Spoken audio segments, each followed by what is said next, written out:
और उस वक्त बड़ी खबर आ रही है, दिल्ली में राष्ट्रपति शासन की सिफारिश कर दी गई है। इससे पहले तमाम विकल्पों पर विचार किया जा रहा था कि क्या अगला विकल्प हो सकता है, लेकिन फिलहाल जो खबर यह है कि दिल्ली में राष्ट्रपति शासन की सिफारिश उपराज्यपाल ने राष्ट्रपति से कर दी है। दिल्ली विधानसभा निलंबित रखने की सिफारिश की गई है, यानी कि अब दिल्ली में राष्ट्रपति शासन लागू हो जाएगा। इस वक्त की बड़ी खबर आपको बता दें, अरविंद खोकर इस खबर पर हमारे साथ जुड़ रहे हैं। अरविंद, बहुत सारे विकल्प थे लेकिन राष्ट्रपति शासन का विकल्प चुना गया, उपराज्यपाल ने सिफारिश कर दी राष्ट्रपति से। देखिए, जो गृह मंत्रालय को अपने रिकमेंडेशन एलजी ने भेजी है, उसमें एलजी ने लिखा है कि दिल्ली की जो वर्तमान राजनीतिक हालात है, इसमें कोई भी पार्टी सरकार बनाने की स्थिति में नहीं है, तो इसलिए यहाँ पे राष्ट्रपति शासन लगा दिया जाए। लेकिन इसके साथ साथ एलजी ने अपने जो गृह मंत्रालय को जो अपनी फाइल भेजी है, उसमें लिखा है कि यहाँ संभावना अभी भी बरकरार है कि हो सकता है कि थोड़े बाद परिस्थिति बदले और यहाँ पे सरकार कोई बन जाए।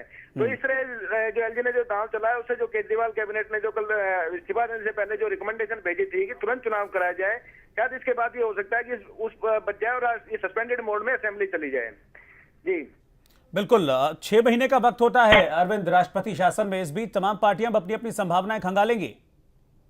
संभावना तो खंगालनी कल से ही शुरू हो गई थी, जब से केजरीवाल ने इस्तीफा की घोषणा की थी उसके बाद से। लेकिन क्योंकि लोकसभा चुनाव सामने है, कोई भी पार्टी खास करके बीजेपी ये जोखिम नहीं उठाना चाहती कि लोकसभा चुनाव से पहले कि आप पार्टी में किस तरह तोड़फोड़ करे, आप पार्टी को किस तरह बगावत को बढ़ावा दें।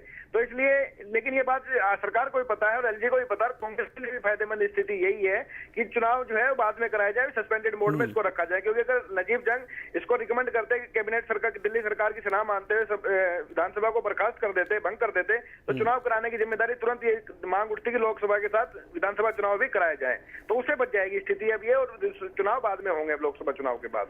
बहुत बहुत शुक्रिया आपका अरविंद खोकर इस पूरी जानकारी के लिए। दिल्ली में उपराज्यपाल ने राष्ट्रपति शासन की सिफारिश कर दी है, अब दिल्ली में राष्ट्रपति शासन लग जाएगा। इस वक्त की बड़ी खबर आपको बता रहे हैं। हालांकि कल जब अरविंद केजरीवाल ने अपनी पूरी कैबिनेट के साथ इस्तीफा दिया था, उसके बाद तमाम संभावनाएं निकाली जा रही थी। एक संभावना यह भी थी कि शायद बीजेपी आगे आएगी और सरकार बनाने का दावा पेश कर सकती है, लेकिन जिस तरीके से बीजेपी ने साफ इनकार किया आज बैठक के बाद कि वो सरकार बनाने की स्थिति में नहीं है, सरकार नहीं बनाएगी, इसके बाद कोई बहुत ज्यादा विकल्प बचे नहीं थे। उपराज्यपाल नजीब जंग ने राष्ट्रपति से सिफारिश की है राष्ट्रपति शासन की। इस वक्त की बड़ी खबर आपको बता रहे हैं, दिल्ली विधानसभा इस दौरान निलंबित रहेगी। उपराज्यपाल ने राष्ट्रपति शासन की सिफारिश कर दी है। हालांकि कांग्रेस और बीजेपी भी इस वक्त यही चाहती हैं कि न तो लोकसभा चुनाव के साथ और न ही उससे पहले चुनाव हो, क्योंकि ऐसे में सियासी नुकसान उठाना पड़ सकता है। इस चीज को बीजेपी और कांग्रेस अच्छी तरीके से समझती भी हैं। बस एक आम आदमी पार्टी है जो कि शायद ये चाह रही होगी कि चुनाव जल्द से जल्द हो, और जिस तरीके से कल अरविंद केजरीवाल ने कहा भी था कि फौरन चुनाव कराए जाएं जब उन्होंने इस्तीफा दिया था। लेकिन आज अभी जो इस वक्त खबर आ रही है उसके मुताबिक राष्ट्रपति शासन की सिफारिश कर दी है उपराज्यपाल ने दिल्ली में। इस वक्त की बड़ी खबर। तो फिलहाल दिल्ली विधानसभा निलंबित रहेगी, ये सिफारिश की है उपराज्यपाल ने। बहुत जल्द लोकसभा चुनाव होने वाले हैं, अप्रैल या मई में लोकसभा चुनाव हो सकते हैं।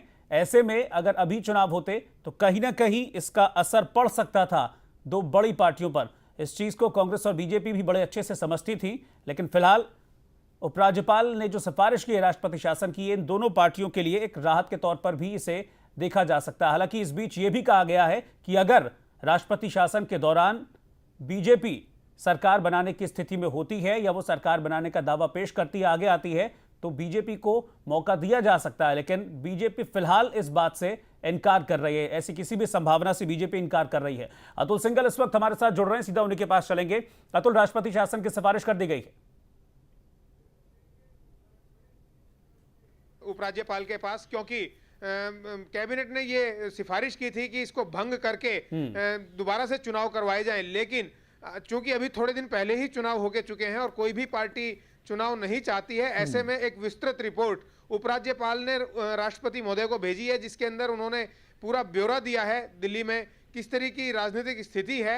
और बीजेपी चूंकि पहले मना कर चुकी है सरकार बनाने के उसके आमंत्रण को, न्योते को ठुकरा चुकी है उपराज्यपाल को, तो ऐसे में अगर बीजेपी अपनी तरफ से कोई दावा पेश करती तो उपराज्यपाल उनको सरकार बनाने के लिए एक मौका दे सकते थे। लेकिन चूंकि बीजेपी ने फिर कहा है कि वो सरकार बनाने के लिए ज्यादा आतुर नहीं है और वो दोबारा चुनाव में जाना पसंद करेगी, तो इन तमाम बातों के मद्देनजर पूरी एक रिपोर्ट तैयार करके इस्तीफे के साथ अरविंद केजरीवाल के उपराज्यपाल ने राष्ट्रपति को भेज दिया है और अब राष्ट्रपति पर निर्भर करता है कि वो किस तरीके से इस पर कार्रवाई करेंगे। लेकिन मोटे तौर पर यह देखा जाता है कि विधानसभा को अब निलंबित रख के उसको राष्ट्रपति शासन दिल्ली में लागू हो जाएगा, इस बात के पूरे संकेत मिल रहे हैं। रोहित, बिल्कुल अतुल, कम से कम बीजेपी और कांग्रेस तो ये बिल्कुल भी नहीं चाहती कि लोकसभा चुनाव के साथ या उससे पहले जो है दिल्ली में चुनाव कराए जाएं, क्योंकि इसका कहीं ना कहीं नुकसान हो सकता है। इस बात को समझते हैं दोनों अच्छी तरीके से।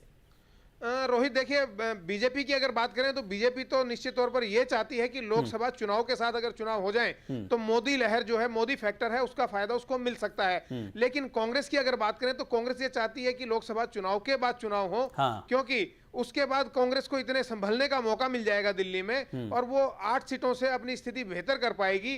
और किसी भी तरीके से वो चाहती है कि जितनी देर से चुनाव होंगे उसका फायदा मिलेगा।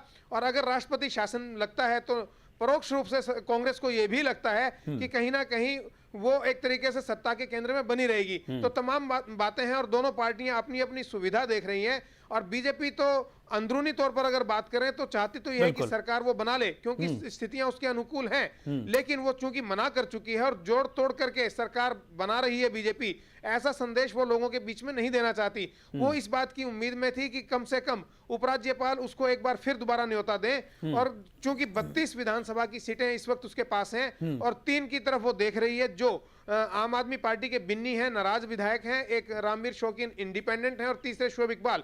तो अंदरूनी तौर पर बीजेपी की यह रणनीति थी कि अगर उपराज्यपाल बुलाते हैं तो वो, इसीलिए आपने देखा होगा थोड़ी देर पहले बीजेपी के नेताओं ने कहा, लेकिन बीजेपी ने साफ तौर पर अभी कुछ भी कहने से इनकार कर दिया। फिलहाल बड़ी खबर यही है कि दिल्ली में अब राष्ट्रपति शासन लगेगा, उपराज्यपाल ने इसकी सिफारिश कर दी। बहुत शुक्रिया अतुल सिंघल आपका इस पूरी जानकारी के लिए।